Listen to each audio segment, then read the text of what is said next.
गणेश भगवान की जय। श्री गणेशाय नमः। श्री सरस्वत्यै नमः। श्री गुरुचरण कमलेभ्यो नमः।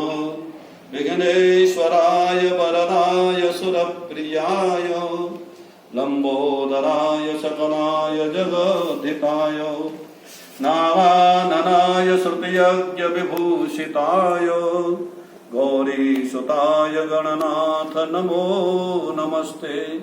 वक्रतुंड महाकाय कोटिसूर्य समप्रभ निर्विघ्नं कुरु मे देव सर्वकार्येषु सर्वदा। बोलो गणेश भगवान की जय। आज भगवान गणेश जी महाराज का जन्म महोत्सव का पवित्र दिवस है। ऐसी मान्यता है शास्त्रों में, पुराणों में कि भाद्रपद के शुक्ल पक्ष की चतुर्थी के दिन भगवान गणेश जी महाराज का प्रादुर्भाव हुआ था, प्राकट्य हुआ था।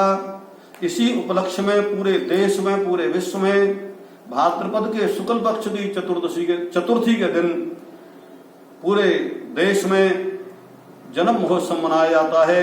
भगवान गणेश जी महाराज की पूजा करी जाती है। महाराष्ट्र इत्यादि में ये पवित्र उत्सव 10 दिन तक चलता है। माने चतुर्थी से लेकर के चतुर्दशी पर्यंत ये पवित्र उत्सव चलता है। भगवान गणेश जी महाराज का प्रादुर्भाव कैसे हुआ, इस विषय में आप ध्यान पूर्वक सुने।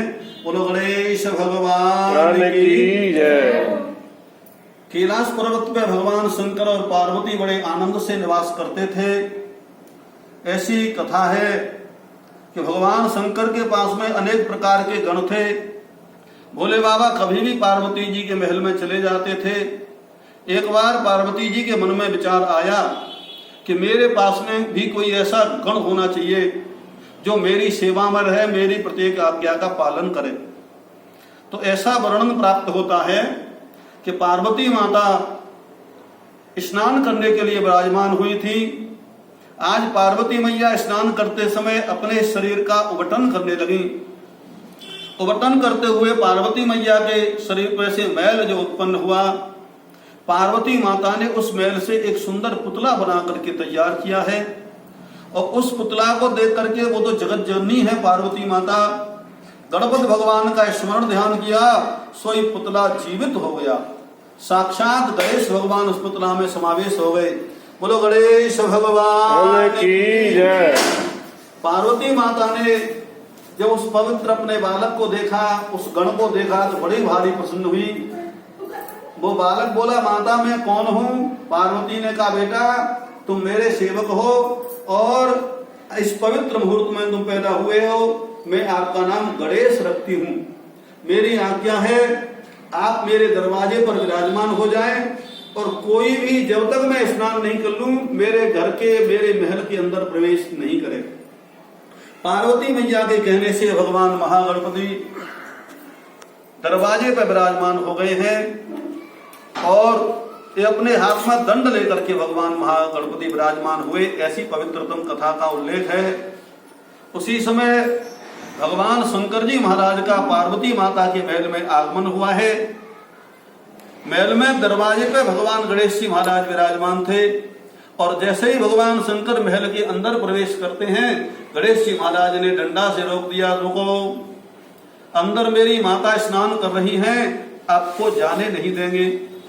शंकर जी ने कहा कि मेरे ही घर में, मेरे ही महल में ये कौन है? बोल कौन हो तुम? बोले मैं अपनी माँ का सेवक हूँ, अंदर मेरी माता स्नान कर रही हैं, आपको जाने नहीं दूंगा।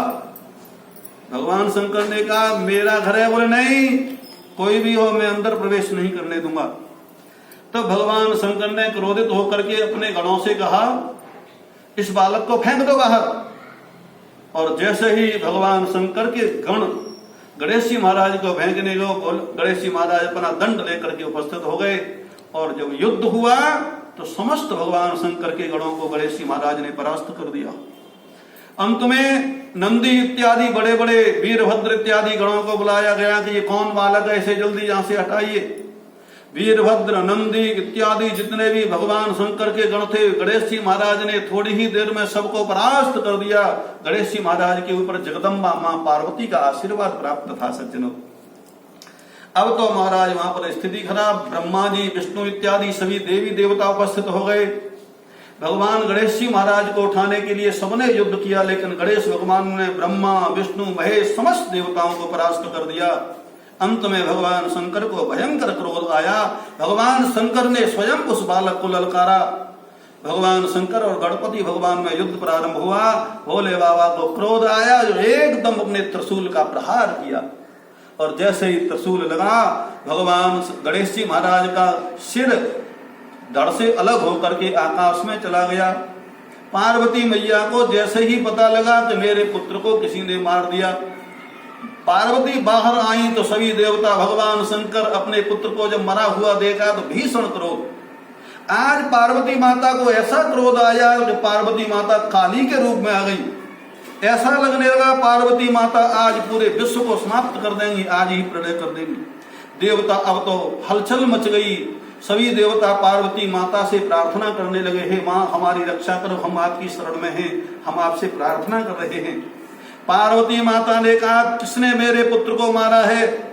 मेरा पुत्र यदि जीवित नहीं हुआ तो आज ही प्रलय कर दूंगी, किसी देवता को जिंदा नहीं छोड़ूंगी। जब ऐसी स्थिति पार्वती की देखी, तब भगवान शंकर ने अपने गणों से कहा, आप जाओ, मार्ग में सबसे पहले जो भी आपको प्राप्त हो जाए उसका सिर लेकर के आओ। भगवान शंकर की आज्ञा से भगवान शंकर के गण गए। सामने से हाथी आ रहा था, हाथी का बच्चा, और जैसे ही भगवान शंकर के गणों ने देखा तो हाथी के बच्चे के सिर को लेकर के भगवान शंकर के पास आए। भोले बाबा की आज्ञा से गणेश जी महाराज के धड़ पे हाथी का सर रखा गया, और भोले बाबा ने जल लेकर के जैसे ही फेंका, सोई बालक जीवित हो गया। बोलो गणेश भगवान की जय, बोलो गजबदन भगवान की जय। भोले बाबा का नाम को, भोले बाबा ने इनका नाम गजबदन किया।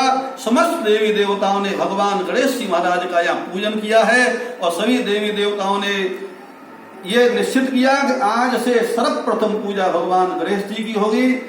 गणेश जी की पूजा के बिना दुनिया का कोई भी शुभ काम किया जाएगा, चाहे यज्ञ हो चाहे पूजा पाठ हो, बिना गणेश जी की पूजा के यदि कोई भी काम किया जाएगा उसमें भयंकर से भयंकर विघ्न उपस्थित होंगे।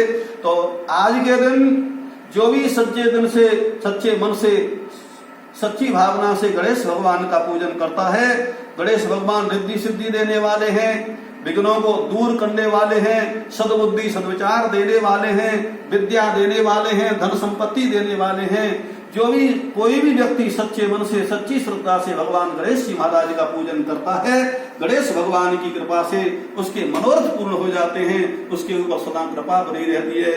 बोलो गणेश भगवान की।